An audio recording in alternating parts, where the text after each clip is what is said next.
Olá, boa noite. Mais uma vez estamos aqui. Eu me chamo Lelismar Leles e você pode visitar o nosso canal, lelismar.leles. Aproveitando o ensejo, eu te peço aí para que você curta e se quiser compartilhar, compartilha, porque fazendo assim, o algoritmo vai entender que o assunto é de relevância e assim a plataforma vai veicular mais e mais e com isso o evangelho vai ser ainda mais propagado. Hoje eu gostaria de me ater a um tema que é de valor assim inestimável. Trata-se da volta de Jesus. Tem peso de valor doutrinário de excelência, porque a volta de Jesus ela é iminente e hoje nós estamos vivendo uma situação caótica. E mesmo assim está tudo muito bem, obrigado, está tranquilo. E como nos dias de Noé, que casavam, bebiam, davam-se em casamento, e faziam tudo o que tinha que fazer, e o dilúvio veio e nem atentaram o momento em que Noé entrou na arca, e assim as pessoas pereceram. Não é diferente hoje nos dias atuais, na atual conjuntura em que vivemos. É importante a gente entender que a palavra de Deus ela é verdadeira, ela é fiel e verdadeira, digna de toda a aceitação. É interessante notar que essa palavra fiel no original grego significa fidelíssima, que não erra, que não pode falhar. Aí a gente faz uma conexão de texto lá com o Antigo Testamento e a gente vai perceber que vai corroborar, vai confirmar essa mensagem com o texto quando diz que Deus não é homem para que minta e filho do homem para que se arrependa. Tá bom? Pelo contrário, ele vela pela sua palavra para cumprir. Bom, uma certa feita Jesus Cristo ele estava com os discípulos ali após ter ressuscitado e de repente todo mundo ali conversando naquela interatividade de praxe de Jesus, que as pessoas afluíam para o lado dele mesmo, e de repente Jesus começa a ascender, começa a subir ao céu. E as pessoas ficaram pasmadas, ficaram atônitas, perplexas, ao ver aquele ato sobrenatural. E ele foi subindo, e as pessoas foram erguendo a cabeça, presenciando aquele fato extraordinário, sobrenatural, e de repente ouviu-se uma voz, a voz do anjo que dizia: varões e irmãos, por que estáis olhando para o alto? Esse Jesus que vocês estão vendo subir, de igual modo, virá outra vez. Palavras do anjo. E como Deus vela pela sua palavra para cumprir, logo a gente entende que estamos na plenitude dos tempos, onde o Evangelho traz à luz aquilo que até então estava em obscuridade. Muitos sábios, profetas, reis, pessoas da maior relevância do mundo de então, quiseram ver os dias que eu e você, nós estamos vendo e estamos vivendo. Daniel quis ver e Deus disse: basta, sela o livro. Daniel então não conseguiu ver os nossos dias. Sendo assim, o Evangelho ele traz a luz, o Evangelho ilumina os olhos do nosso entendimento. O Evangelho nos esclarece, ele revela os segredos de Deus, que se descreve e caracteriza nas páginas da Bíblia, trazendo acontecimentos, fatos incontestáveis para nós como cumprimento. E diz o texto sagrado que Jesus vai vir buscar a sua igreja. E quando falamos de igreja, não falamos de templo, de construção. A igreja é o povo escolhido, o povo eleito de Deus, são os santos. A palavra santo significa separado, então há um povo separado por Deus. Um povo o qual o serve diariamente, aqui na terra, mesmo com os erros e acertos, essas pessoas vivem buscando agradar a Deus através da sua serviência. Bom, hoje, como eu disse, na atual conjuntura essa fragmentada, toda esfacelada, onde o certo é errado e o errado é certo, e paradoxalmente a gente vai vivendo como uma certa canção que diz aí, deixa a vida me levar. E esse ato de deixa a vida me levar é um ato sem propósito, porque as coisas não acontecem por mera casualidade, muito menos por coincidência. As coisas acontecem de propósito. Há um propósito debaixo do céu. Deus, Ele está levando a termo todo o seu projeto que originou, do ponto de vista humano, lá no Jardim do Éden. Do ponto de vista humano, é bom que se diga. Porque o projeto de Deus é inacessível. Mas há um projeto especificamente para a raça humana. E as dispensações foram dando lugar para outras e assim sucessivamente. E hoje nós estamos aqui no período da graça, e diga-se de passagem, está se encerrando. As portas da graça estão sendo fechadas, melhor dizendo. Jesus vai vir buscar o povo seu. Tudo o que está acontecendo, este sistema manipulador, opressor, sórdido, ganancioso, esse sistema podre, um sistema que, de acordo com a Bíblia, é o sistema diabólico. Como podemos entender que é um sistema diabólico? Porque o texto sagrado diz que o mundo jaz no maligno. O mundo vive sob a influência maligna. E Jesus, então, está de prontidão, olhando para o seu povo. Quando esse sistema espremer, apertar de tal modo que os eleitos, os santos, os separados, os escolhidos, a igreja de Jesus, já não tiver mais como se movimentar, quando estiver com a boca amordaçada, porque o amor de Deus nos constrange a pregar o Evangelho, então Jesus vai vir buscar o seu povo. Porque o arrebatamento, entenda bem, o arrebatamento nada mais é do que um livramento. O livramento do grande dia do Senhor. E o que seria esse dia do Senhor, esse grande e terrível dia do Senhor? Bom, a raça humana, a exemplo de Sodoma e Gomorra, a exemplo lá de Noé, está corrompida.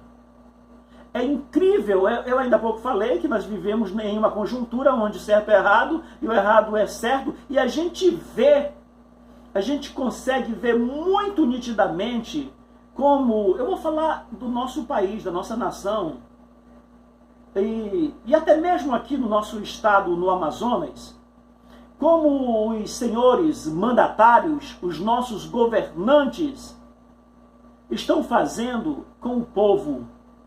O povo não merece passar pelo que está passando do ponto de vista natural. Agora, se eu planto limão, evidentemente que eu obrigatoriamente terei que colher limão. Não se planta uma fruta X e colhe a Y. Não existe isso. Ora, do que se queixa o homem senão do seu próprio pecado, senão do seu próprio erro? Logo, Jesus está assistindo. Fizeram até um caô na avenida, no período carnavalesco, que colocaram lá um fantoche fantasiado de Jesus e um palhaço qualquer fantasiado de diabo. Colocaram um chifre, colocaram um rabo, um tridente, e aí levaram o fantochezinho lá. Oh, o meu Jesus, pelo amor de Deus! A glória do cristianismo consiste no fato de o túmulo estar vazio, ou seja, não existe restos mortais para cultuar o Cristo Jesus, porque ele ressuscitou, ele não está no túmulo. Eu iniciei essa conversa dizendo que ele estava em um determinado lugar e as pessoas o assistiam conversando, e de repente ele foi ascendendo ao céu, ele foi subindo ao céu, quando o anjo disse: varões e irmãos galileus, vocês estão olhando para o alto, esse Jesus que está subindo, do mesmo modo virá. E o que eu queria deixar muito, muito claro aqui é que viver essa coisa sobrenatural para o povo de Deus, para o eleito, para o escolhido, para a igreja, deve ser um fato normal. Deve ser normal, deve ser muito natural. É claro, é lógico, é evidente que as pessoas não vão entender dessa forma. Uau, vai dar esse live, pelo amor de Deus. Vai chegar a hora, dado o toque da última trombeta, os mortos ressuscitarão, haverá uma revolução molecular no interior da Terra. Os mortos ressuscitarão, receberão corpos teofânicos, ou seja, pertinente, concernente ao corpo de Deus. E eles subirão com um corpo glorificado, um corpo incorruptível, melhor dizendo, com um corpo imortal. E cadê a força da morte? Onde está a morte? A tua vitória? A morte foi tragada pela vitória. Jesus Cristo é a vitória. O céu, a terra e o inferno todos conhecem e reconhecem o poder que há no nome de Jesus Cristo. Bendito seja o nome do Senhor para todos sempre. Então, dando prosseguimento a esse acontecimento, para a humanidade para o povo que não conhece Jesus, um fato extraordinário. Para nós, a igreja, deve ser algo muito simples, porque o nosso Deus, ele é o Deus Todo-Poderoso, o soberano, o eterno, e a sua soberania deve ser considerada 24 horas no ar. Então acontecerá que os mortos ressuscitarão, terão um corpo teofânico, um corpo glorificado, um corpo transformado, incorruptível, imortal, no auge da sua juventude. E enquanto eles forem subindo, nós, os que estivermos vivos, seremos transformados. E juntos subiremos para encontrar com o Senhor Jesus nos ares, porque nessa vinda ele não vai pisar aqui na terra, ainda não. Então juntos subiremos para o céu, onde haverá uma festa conhecida como boda do Cordeiro, onde haverá uma festa de casamento. Cristo Jesus casando-se com a igreja.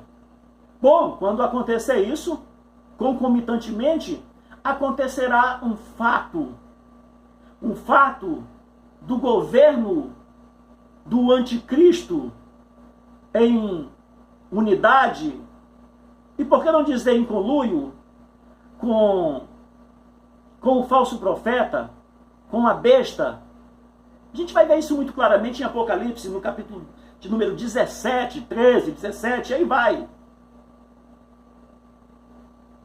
Aí a gente pode perguntar assim, poxa, mas não vai ser fatídico ficar esse tempo no céu todo? Que tempo? Eu não falei o tempo, né? Acontece que quando a igreja for arrebatada, 7 anos haverá. Haverá uma suposta paz de 3 anos e meio. E depois haverá mais 3 anos e meio que compreende a grande tribulação. Por assim dizer, 7 anos. Como eu disse que os fatos serão concomitantes, mas é importante observar que o tempo de Deus não é o nosso tempo. O tempo de Deus é o tempo kairos. O nosso tempo é o tempo cronos. Então, na cronologia do tempo, e de acordo com a nossa capacidade de racionalização, a nossa compreensão entende que serão 7 anos aqui para nós, da grande tribulação, e vai ser esses 7 anos que vai haver lá no céu a festa, a boda do Cordeiro. Porém, é interessante notar, observar que o tempo de Deus não é o tempo cronos, é o tempo kairos. E quando a gente entra nessa confluência de tempos, aí a gente vai ter uma luz mais ou menos nessa distinção de tempos, que embora pareça ser correlato, mas não é, porque se a gente for entrar a fundo e buscar ver a distinção, separar, a gente vai ver que Albert Einstein já colocava um pouco dessa relatividade, a teoria da relatividade geral. E o que seria isso? Ele vai fazer uma confluência com aquela questão de que o texto sagrado diz que 1000 anos para Deus é como um dia, e um dia como 1000 anos. Olha só, esse contrassenso, esse paradoxo e essa aparente discrepância. Ela se dá, essa aparente discrepância se dá por conta da nossa ignorância. Porque se soubéssemos dissecar toda uma situação, a exemplo do que eu coloquei, as supostas discrepâncias sumiriam. Porque teríamos o entendimento de ver, perceber, compreender que tudo está sob o domínio de Deus. Bom, prosseguindo ainda sobre o advento do arrebatamento, Satanás vai sentar no trono, vai querer ser adorado como Deus, porque essa é a grande gana dele, é exatamente a adoração. Ele não tem essa adoração, essa serviência que os servos, que os filhos de Deus lhe dão dadivosamente. Satanás, para conseguir, ele tem que impor, tem que forçar uma situação, forçar uma barra. Aliás, ele é desprovido de valores, todos os valores. Satanás é desprovido de todos os valores. Ele é paupérrimo, ele é pobre de maré.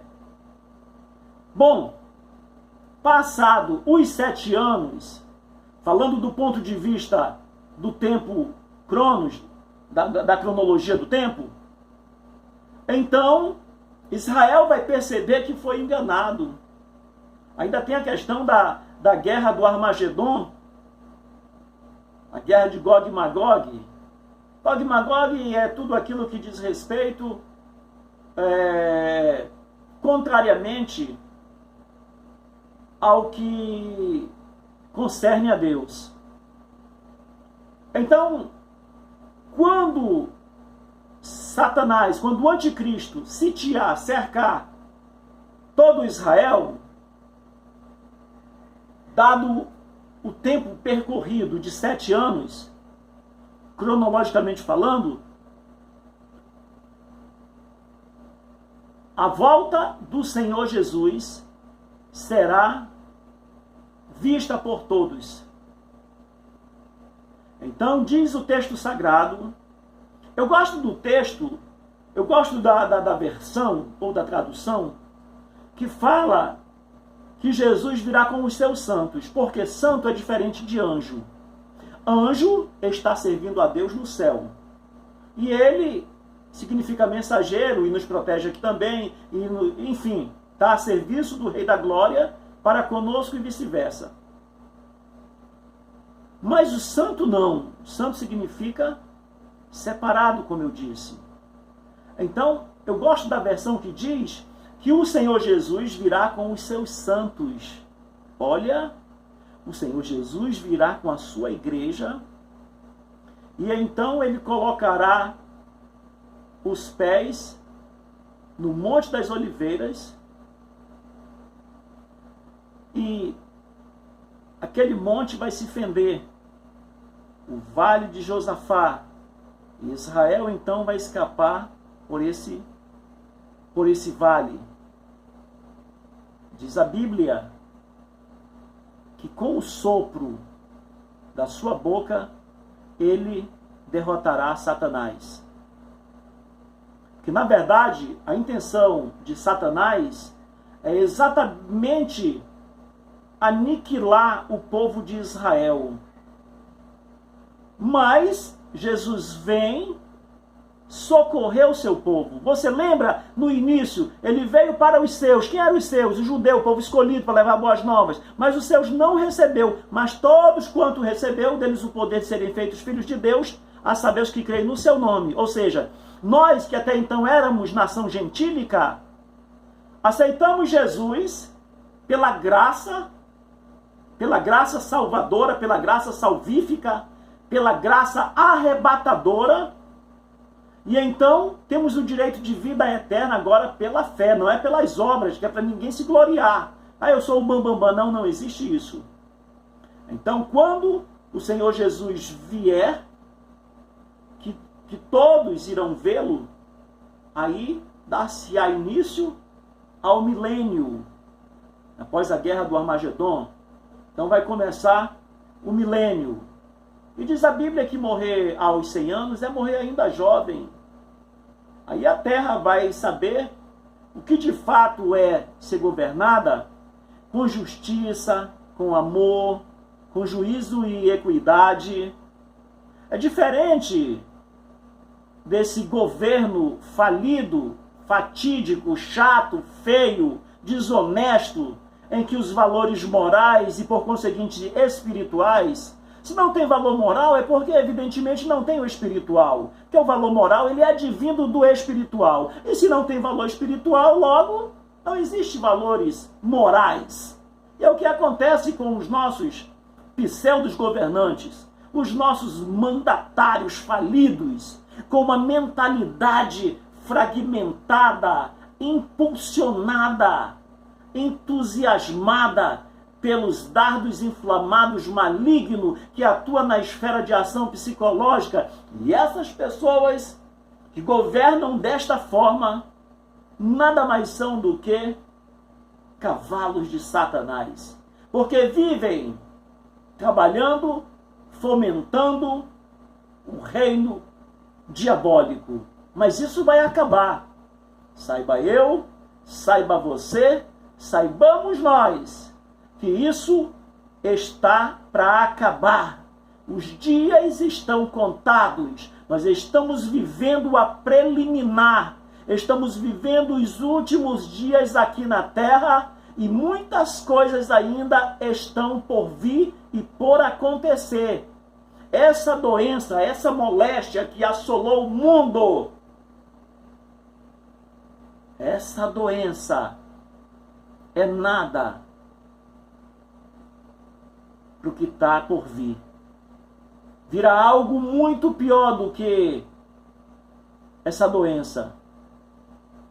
Agora entenda bem. Do que se queixa o homem, eu falei ainda há pouco, o texto sagrado.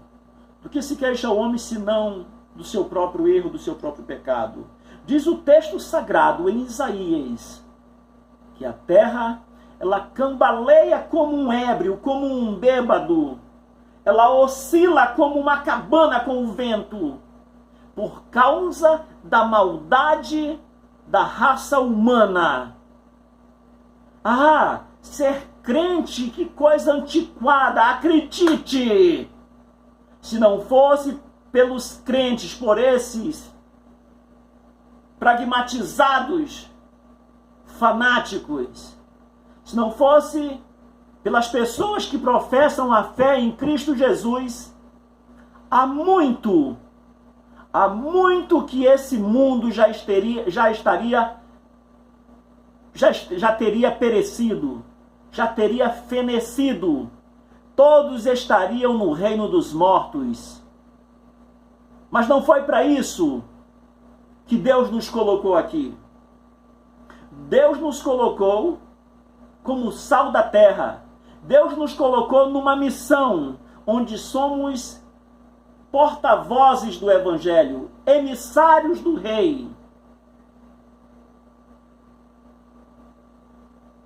Somos representantes do céu. Com erro, aceito e defeito, não importa.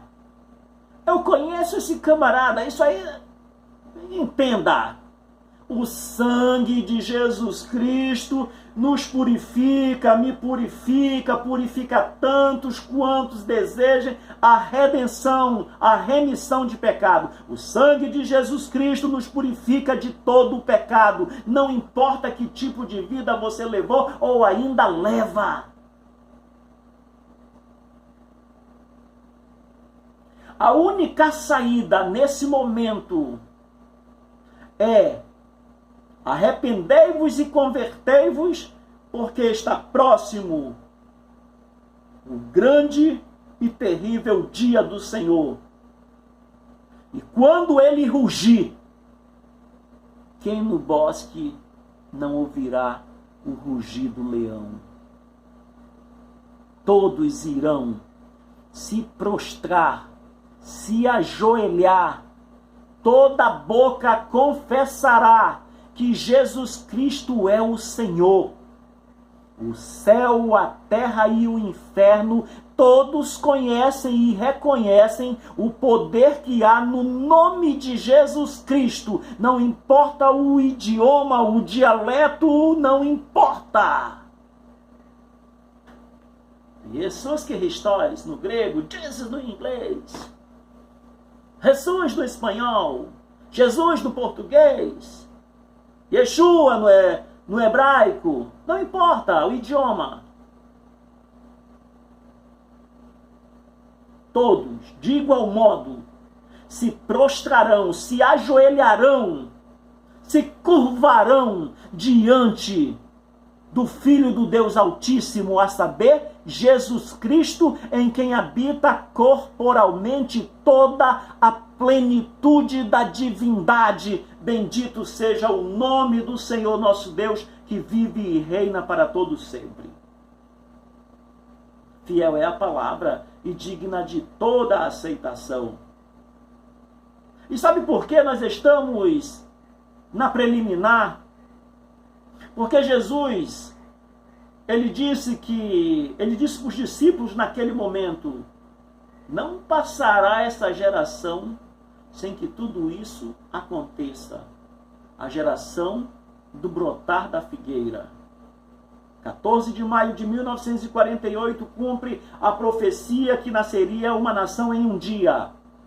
E ali nasce, com a presença inclusive de Oswaldo alguma coisa, Oswaldo Aranha, parece-me que é isso, de um brasileiro que compunha aquelas pessoas, que compunha ali o quadro das pessoas que estavam tratando desse tratado, desse benefício que Israel iria usufruir dessa Constituição de Estado Federal.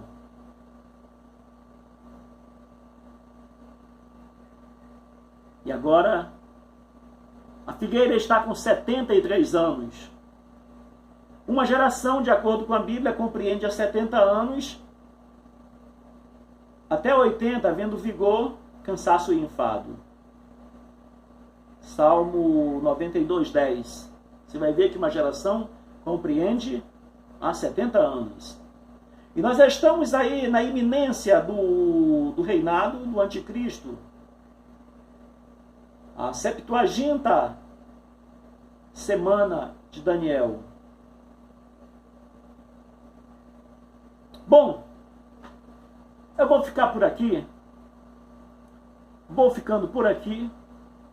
E espero de fato que, para não me estender, espero de fato que essa palavra tenha alcançado alguns corações, tenha encontrado guarida, que você venha descansar com essa palavra, ou melhor, o autor dessa palavra.